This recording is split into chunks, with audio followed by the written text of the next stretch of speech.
ព្រលឹមស្រាងស្រាងស្ដាប់សូរសៀងលោកតាពាក្យពេចន៍វាចាទុកក្នុងដួងចិត្តលោកបង្រៀនឲ្យស្គាល់ខុសត្រូវនឹងការពិតកុំឲ្យងងឹតងប់ងល់នឹងលបែងពីកុំឲ្យងងឹត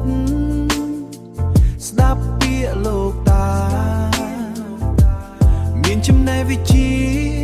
ត្រូវចេញរាំងសាខ្លួនទុនខ្លួនមមួនកុំអួតអាងរស្យាការងារតូចធំត្រូវខំចាត់ចែងការកុំចាំវាសនាជោគជ័យនៅនឹងដៃជោគជ័យនៅនឹងដៃយើងអូបេអោលោកតាក្រងុយអើយដល់មុនបានលោកតានៅតែថ្មីជានិច្ចមិនអាចបំភ្លេចទោះបីជាសម័យណា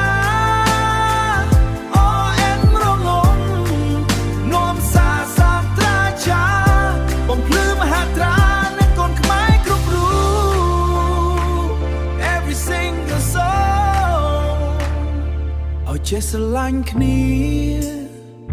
កុំក្បត់សន្យាសាមគ្គីជាធំ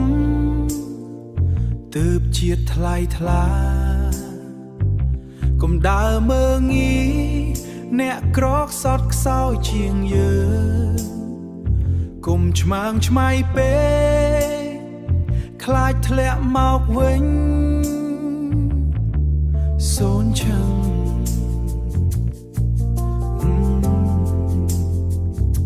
មរតកអក្សរាចាលើស្លឹករឹតបង្រៀនឲ្យគិតឲ្យស្គាល់តម្លៃមនុស្សសូមអរគុណលោកតាសម្រាប់ផ្លូវដែលត្រូវ